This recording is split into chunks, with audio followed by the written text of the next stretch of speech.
yeah, go ahead, flip name tags in, I guess, thank you. Oh, is there a name tag? Yeah, we're trying Well, I to didn't see it. Here. I mean, you're more than welcome if Mr. Jackson, I mean, I don't care, whatever we do. It doesn't matter, I mean, if he Yeah. wants to sit there, Billy could sit down there.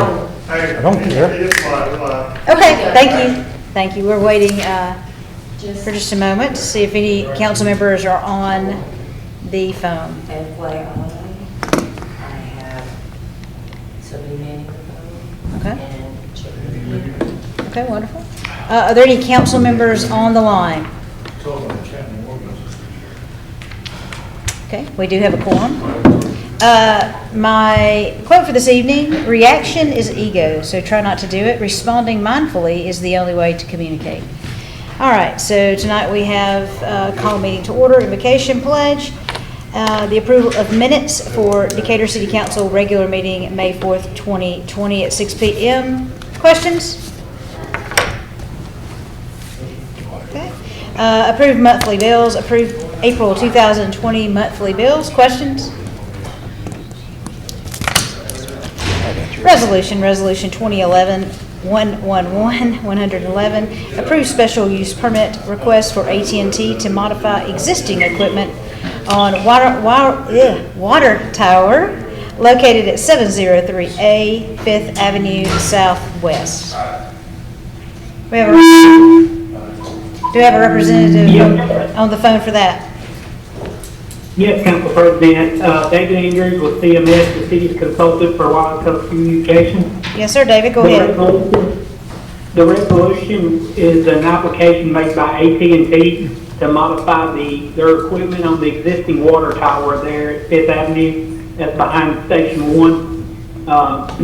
They are currently providing service from this tower at a height of 117 feet.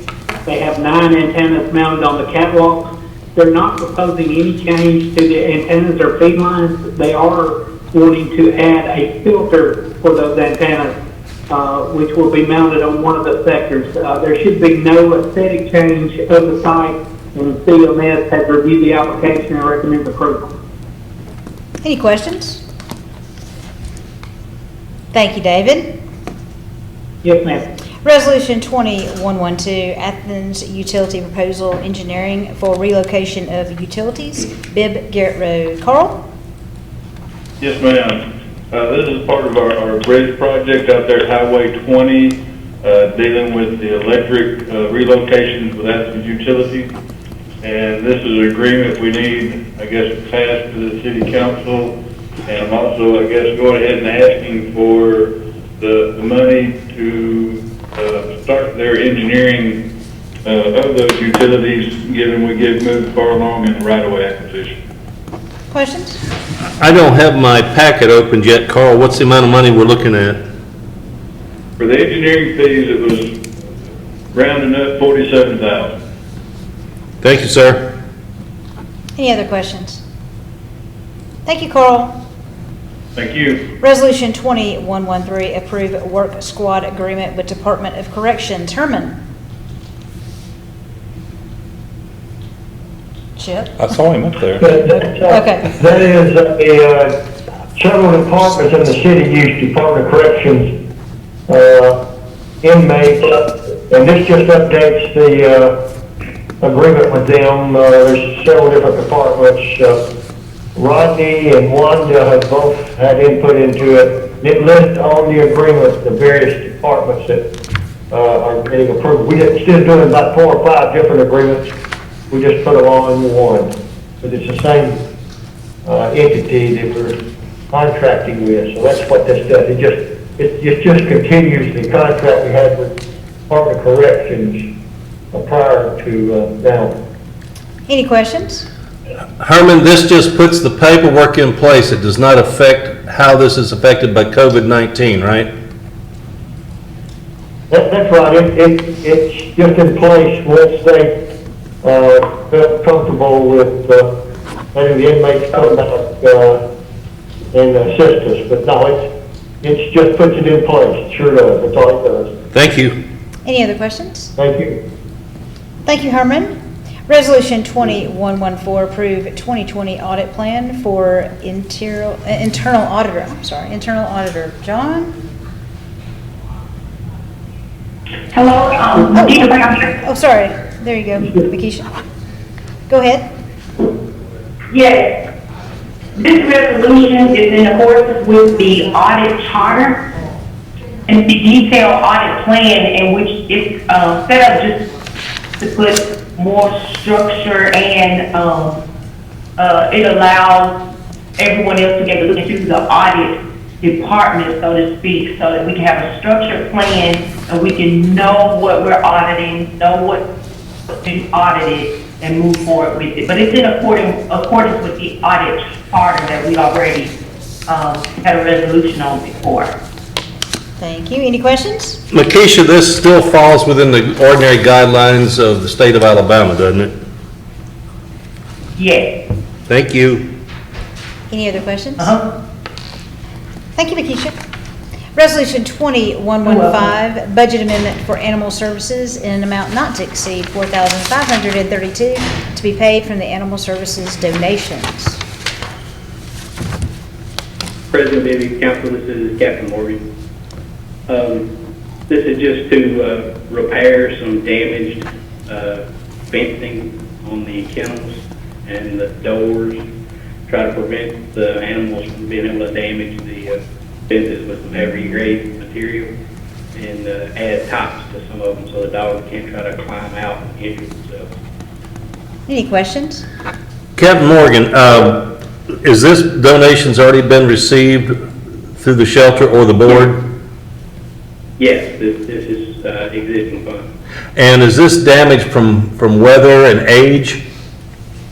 And it's from the animals. They chew through the fencing and damage the fencing and all that. That's why they're wanting to replace it with a heavier gauge. So it's actually from use. Thank you.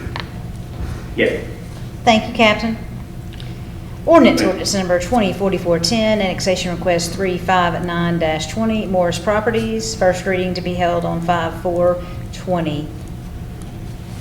Erin? Hi, this is Erin in planning. You all last saw this as a successful pre-zoning application. And this property is located north of Upper River Road between Old River Road and Deer Road. It consists of approximately 97 acres. The application is submitted by P. Wright McNally on behalf of Morris Holdings LLC.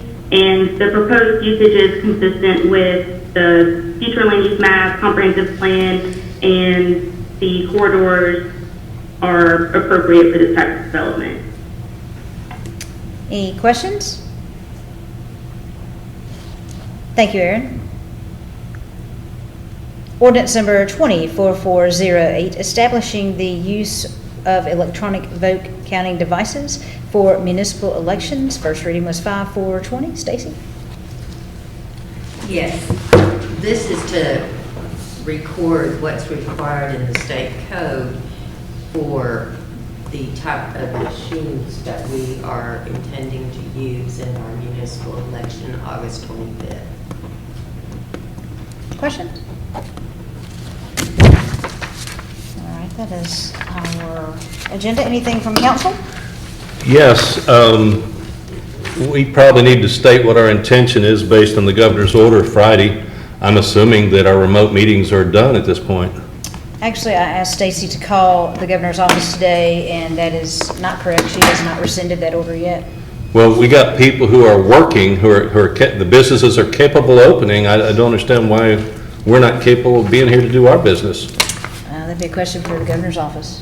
But other councils around us are not doing this. Yeah, I called. I spoke with Huntsville, Madison, Florence, and Coleman, and all of them have their council and mayor all showing up. Again, we've been given that privilege by the governor until she rescinds, and she has not rescinded that yet. Stacy, can you verify that you did call and that's the Yes, order I that is in did, place? and I forwarded to you the comment. And you Thank you. spoke with who, Stacy? No, I didn't call the governor's office, I called the league. And they emailed me, Janae Frazier did. Well, I would say that falls under the category I've already mentioned before. Just because we have the power is not always the reason to use that power. And I do believe too that we all know that the league offers their opinion. Their opinions are not always factual. They're the league's opinion. Then I'll request an AG opinion, and then the AG can get back with us and. We're going to do that on a resolution then? That's what it takes. That's fine. I'd be happy That's to have fine it on with the me. agenda. Fine with me. AG opinion or Now, the also wording can be governor? sensitive on that, or how you get the answer. Can't read. Again. So I And think Ms. the Hill- wording of that AG's opinion should come before all of us get it emailed to us. Ms. Hill did communicate to Yes. Stacy and I several weeks ago she would be out of town, so she is not here this evening or on the phone. And Stacy, I think you'll take care of that resolution and send that to us in the appropriate time. Well, I'll get with legal. Great, thank you. Anything else from council? After legal and gets together with clerk's office, are we going to be able to see an edit of it? Sure. Yes. Thanks. It's covered. So, Speaking of public, is that all from you, Charles? I'd like to ask Herman to provide me with what he based his comment on, that the attendance at the negotiation that happened with Mr. Cawley was limited to the mayor's discretion. Everything was already known. The basis of the salary was already known. The original offer was known. The current salary was, to be negotiated. Not only would I like to know why it was restricted so that a council member couldn't be there. Billy, are you saying you didn't get the chance to be there? I did not. But also, I would think that it would be actually open to the public at that particular point. All the variables that were pertinent were already stated. So, it was just a matter of getting to that particular point. So I'd like for Herman to present me. Herman, are you there? Herman? Yeah, I'm here. Well, the resolution, as I stated last Monday, the resolution asked the mayor to go back to the candidate and discuss it with him. That's what he did. That's exactly right. He got to choose whether he wanted particular individuals involved. It was his assignment to do that, and he chose who he wanted to participate in that. I don't know what you mean by the public. I'm not sure the public gets involved in a private negotiation till it comes back to the council for public discussion. I'm not familiar with. And again, it's not. I don't have a problem with the mayor deciding who he wished to have as part of that discussion. That's what I based it on. It was his assignment, and he chose who he wished to have involved in it. No, but it was his assignment to negotiate the contract. That's exactly right. That is absolutely the truth. But the fact is that there is nothing that says that there's any form of government or government regulations that restricts who can be there.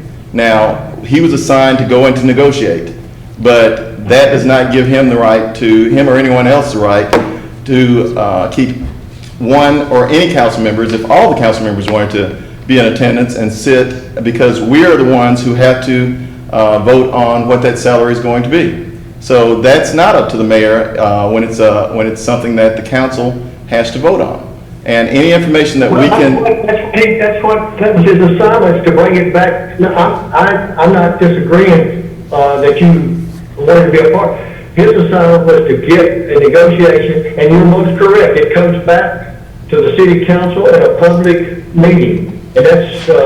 You're right. That was his assignment. You're absolutely right. It does come back to the council in a public meeting. We always do. But the fact of the matter is that we are assigned to get any information that we can to make the best decision that we can. And so for me to sit in on the negotiation was the way that I felt was best to get that information. But again, I'm just asking you, because you are our legal representative, and I'm not asking your opinion, I'm asking you to share with me legally where we can restrict a council member from sitting in on a negotiation like that. Allow me to interject here, if I may. I didn't have a real opinion one way or the other about where that was going, but we left that meeting the other day believing that you were going to be given the chance to be there and observe. Well, I called the mayor. If I had known that, I would ask for somebody to comment. Otherwise, are you telling me he can't be there? Well, I would have expected that to happen too, but I tried to call the mayor early Tuesday morning, and with all the things that are going on in our community, whether it's sanitary sewer overflow, COVID, trash pickup, anything else, the mayor did not answer my call, nor did he return my call when I left him a message to return my call. So, and later that morning, the negotiations took place. So maybe he thought I was calling about that, which I was, but the mayor has an obligation as a representative of 1/5 of this city to call me back and to answer my. And I apologize, but I left that meeting and I thought you were going to be given that chance. I had no idea that would happen. I was not.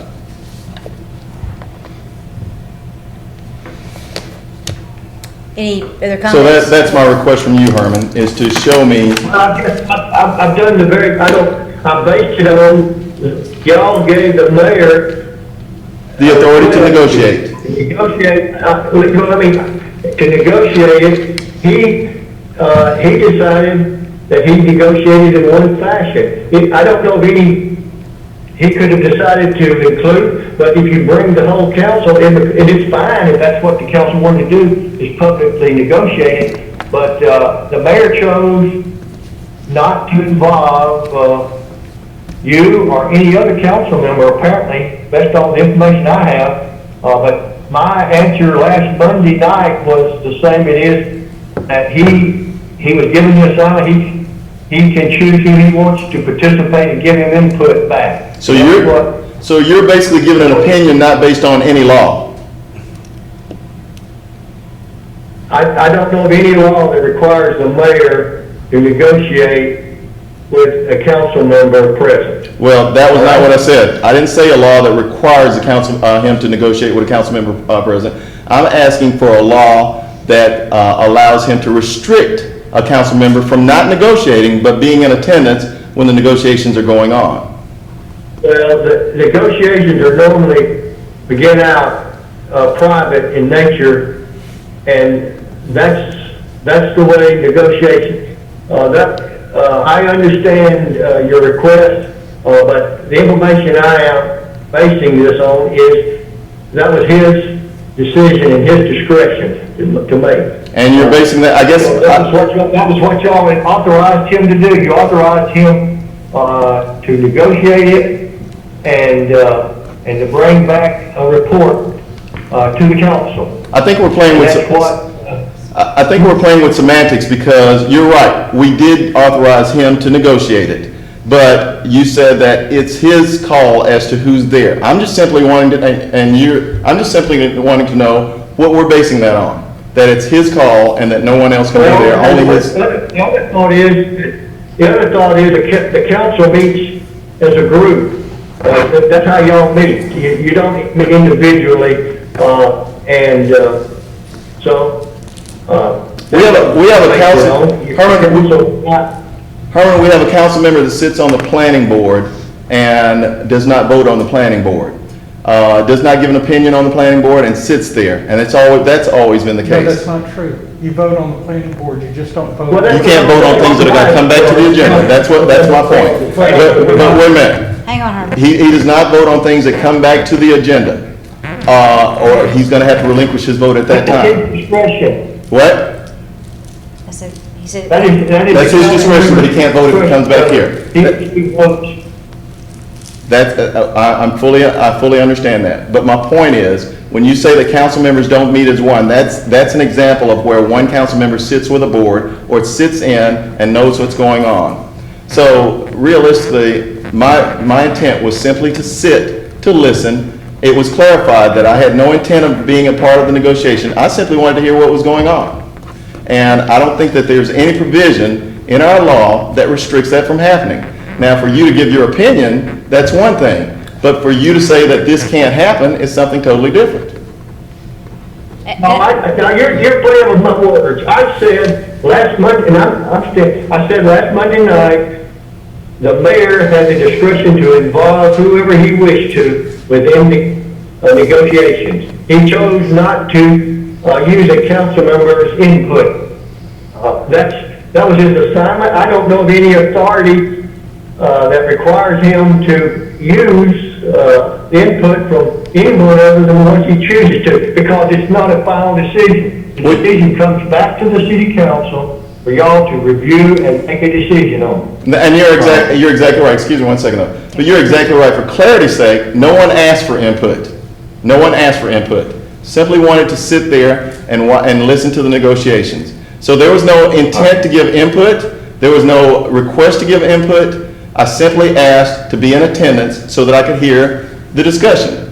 So, Mr. If you'll let me- I'm sorry, go ahead. Mr. Herman, He simply decided not to allow that to occur. and I'm simply asking, what are we basing that on? It's a very simple question. No, there's no authority. The mayor has no requirement to involve a city council member in negotiations between a candidate. There is no authority that says he must do that. Of course, there is no authority that says he can't do that. I'm saying it's his discretion as to who he wishes to involve. And that's the clear-cut, that was his clear-cut assignment. And what your involvement was, he chose not to honor your request. That's what it boils down to. I have to say one more thing. Okay. And you say that is his discretion. Now, before then, you were saying that it was the Human Resources Director who was assigned to do that. Now you're saying, but so in a week's time, we did a resolution, I understand that. But in a week's time, it changed from one person's discretion to another. Let's talk about that just a minute. Okay, I appreciate that. All right. Under the policy that y'all, as a city council, adopted last May of 2019, the negotiations were to be handled by the Human Resources Department or the director. Y'all passed a resolution last month, or whatever, you passed a resolution, I guess it was last Monday, that requested the mayor to do that. So that you changed the policy that y'all established back in May.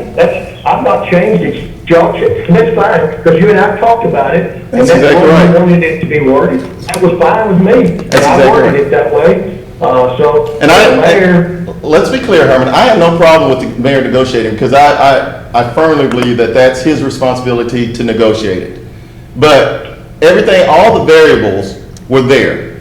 His salary, the current salary, the original offer, all the variables were there. I simply asked to sit in on it. That was all. And so to say that it's the mayor's discretion, I don't know, and I've looked. I can't find anything that restricts anybody from sitting in on that.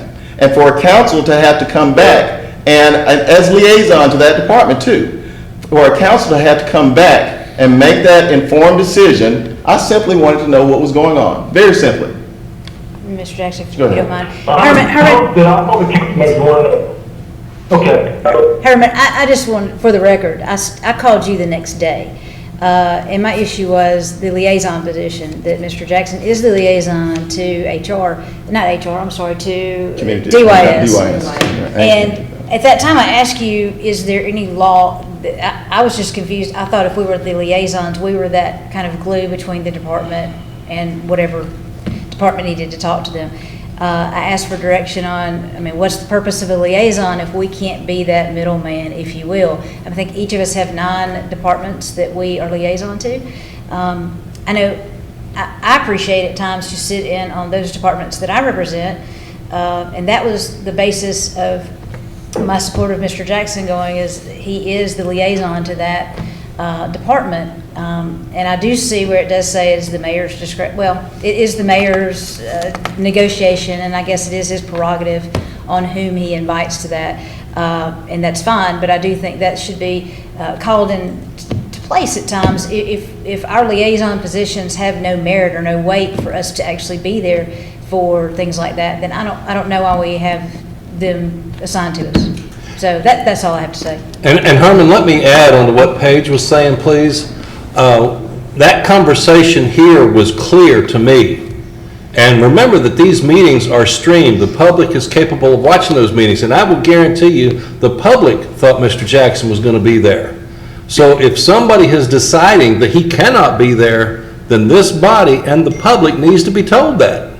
Especially when we had every opportunity at that particular time, when everybody was online and listening, we had the opportunity at that particular time to say that it wasn't going to happen at that particular time. We didn't have to wait and read it in the newspaper the next morning. Anything else from council on any other subjects? I was expecting something, some sort of open response from the mayor tonight. I think he'll, okay, let's do directors. Anyone from directors have anything? I'm sorry, Rochelle, I think you do, don't you? Yes, I do. We have the fire chief vacancy that, you know, we need some guidance on whether or not to move forward with, and the director of development. The GovHR provided those candidate profiles and asked for some guidance on, she made a recommendation on the ones that she would recommend for to first interview. So now that things are opening up and we're kind of moving into our new normal, need some guidance on when we're going to move forward with those. Anything from council on direction for her? I'd suggest we each submit the names of the people we want to go forward with to Rochelle and to, You speak as director of development at this time, Chuck? excuse me, You speak as director of development? the development, the ones that we went through, yes. Okay. As far as if we want to continue the next step. And when do you anticipate? The next meeting, next month? Well, I'm saying we can give that to her before the next meeting. Okay. You say each of us give our own. Yeah. What Now- about fire chief? I'm just curious on, you say the same thing for that? I know we have 11 that were brought to us. Actually, there's more, but 11 that were recommended. It's Rochelle again. Yeah. It has been some time since we posted that position originally. I do know of 2 candidates that have accepted other offers and other agencies. It would probably be prudent to refresh the candidate pool. Okay. I would say we Yeah, I'm not- ought to ask her to refresh the candidate. Does anybody have a problem with that? Refreshing the candidate pool? I don't have a problem with that at all. I do think that my position still stands at, and I don't mind moving forward, looking at the candidates, but as far as hiring, I think that we need to get some of this stuff behind us and make sure exactly what our budget is going to look like following this. Chuck, back on what you suggested, the last time we did this, I think not everybody submitted the same number of candidates, and that does concern me. It kind of dilutes the one man, one vote thought process. So we should each have X amount of suggested candidates, in my opinion. I have to say, I guess, a different opinion of that. I only thought 2 on that first page were qualified at all for that job of Well, development. suppose you recommend 2 and I recommend 6. See where I'm coming from? I do, but I don't think you should make me recommend 5 people if I don't think they are qualified at all for the job. I tend to agree with that. I think that if we're going to, no matter what the category is, to say that, I think that if we come in and there are 5 candidates that have 3 votes or whatever, we move forward with that, but to say that we should have a specific number, I could see where I might have 10 and you might have 1 who And I felt was think qualified. you've said an excellent point is that anybody that has 3 should be brought in, Yeah. because that's a majority of the council. Okay. Is everyone comfortable then that we will give Rochelle our thoughts on director of development, and then we will ask her to go ahead and refresh that? Is she going to send that to us electronically or on paper? Which one? The fire chief. Rochelle, once you get that refreshed list, you will send it to each council member, correct?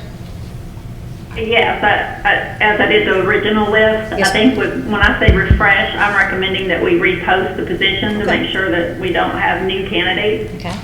And then after that posting period, provide a refreshed list. Okay, and you will put a hard copy in each of our boxes on the 5th floor as well as an electronic copy, correct? Absolutely. That's your Would normal it not be procedure. But, hey, easier just to call the 11 candidates or however many there were and find out how many of them are still interested? Sending anything to you right now is premature if you're going to repost it. I think that's what she said, to That's what she repost said. it, and once she's finished, she will, But as she why always do we need does. to repost it? That's what her recommendation was. But I think that Rochelle? we might even have candidates who did not apply that time that might be very capable candidates, and we might need to look at those. Rochelle, you did say you're recommending we repost it, is that correct? I am. Okay. Could you just give us a reason why, and just for the record? Just- Well, for the record, that posting came down the end of December. We're now 4 months in, almost 5. We need to get a clear understanding of the candidates who originally posted, and I call them individually. And then if there are other candidates out there who either missed the opportunity to apply or were not aware of the opportunity, I think it's in the city's best interest that we make sure we've captured all qualified candidates in a current status. Thank you. I'm all right with that. Okay. So you're clear, Rochelle, we're asking you to do that, and also we will give you our submissions for Director of Development. Yes, ma'am. Okay. Any other directors? We need to get you all to nominate somebody to the IDB board. Not IDB, I'm so sorry. Economic Development. EDA? Yes. Is there a given position that's normally on that, Wally's position? No, it is the term expiring right now. Can you tell us who's in that position currently? But Sexton is the Decatur. Has he been on there 2 full terms? 3. I was about to say it had to be at least. So we need a new name for that? Okay. Can we submit those to you between now and Monday? Is that, if anyone has that, if you have any questions about EDA board, you can call Stacy and she can confirm what that role is? Is that okay? Sure. Thank you. I've got the background on it. What term limit is that? Is it a 4-year term or 3-year term? I believe that one is. Might be a, I think it's longer. That's what I was I thinking. think it's like 5. Okay. If you can just send us an email and I clarify that, that'd be great. Thank you. Anything else from directors? Mayor? Mayor, are you on the line? Let's see. I thought he was going to be on the line. Mayor? Oh, yeah. Okay, while we're waiting on the mayor, can you please text him and tell him we can't hear him? And Okay. we're requesting that he... or if he's got his mute button on. He may. She'll text you. We have Brenda Henson here. She is with the historical downtown. They put in the phase 1 for the signs downtown. That has happened, and they have a grant that they must, by a certain date, have those phase 2 signs up to receive that grant money. Brenda, would you like to discuss that a little more, please? I would. Can everybody hear me? Yes, ma'am. Thank you. Thank you. As Paige just mentioned, my name is Brenda Henson. I'm the president of the Historic Decatur Association. I'm here today on behalf of the combined Albany and Old Decatur Historic District, seeking your approval for phase 2 of the wayfinding signage project. First, for your contributions toward making phase 1 a reality. Thank you, Mayor and City Council. A special thank you to the Macomb Group, Parks and Recreation, and the Historic Decatur Association's board and its members. As you may recall, phase 1 was funded by the Historic Decatur Association membership. Phase 1 included 4 signs. They were received and installed by the city's Parks and Recreation Department. Again, we can't say enough thanks to Parks and Recreation, specifically Jason Lake, Aaron Lang, and their team. Hopefully, each of you had a chance to admire the recently installed Phase 1 signs, beautifully marking some of the entrances to Albany and Old Decatur. To review, the Historic Decatur Association came before you in 2019, seeking approval for 8 wayfinding entrance signs for the combined Albany and Old Decatur districts, to be purchased and installed in 2 phases. In that meeting, on behalf of the association, I presented photographs of the proposed 8 signs and their proposed locations.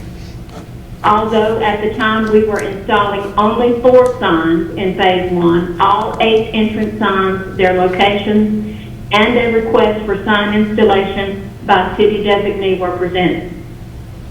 When you approved the project in 2019, you requested we return to the council for additional approval before proceeding with phase 2. which is the final 4 signs. It is important we move at this time on phase 2 as funding for this portion of the project, as Paige just mentioned, is dependent upon a reimbursement grant provided to the HCA by Alabama's Mountains, Rivers, and Valleys Resource Conservation and Development Council. As mentioned, this is a reimbursement grant, the funds of which will not be reimbursable until phase 2 signs are installed and completion paperwork is submitted. The deadline for this reimbursement submittal is September 3rd, 2020. Based on the unforeseen and unpredictable COVID-19 pandemic, we have been advised by a representative of the Alabama Mountains, Rivers, and Valleys Council to hurry phase 2 implementation while funds remain available.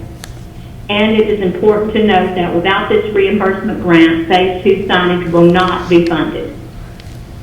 In summation, we respectfully come before you today seeking council approval for sign design, receipt of and installation of 4 signs mirroring phase 1 with 2 design exception changes.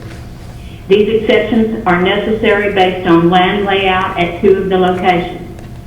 The locations for phase 2 signs, just to review, are in Old Decatur, at Canal Street and Highway 20. This will be replacing an old existing sign. Sign number 2 in Old Decatur is the entrance at Walnut Street, beside the Chamber of Commerce, also replacing an old existing sign. This sign was initially presented with a 16-foot pole.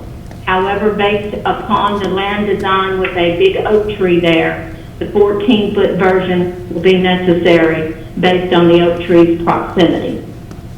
In Albany, sign 1 is on Moulton Street at 6th Avenue at the old Express Oil location. This has also been spoken to about with Rick Taylor and approved. The second sign in Albany is on Gordon and 6th in front of the dogwood trees. This sign also requires an exception as the land topography is such that a tall sign will not work in that location. So this sign will require a single-sided, double-posted sign instead of the original 16-foot version presented in phase 1 to you in 2019.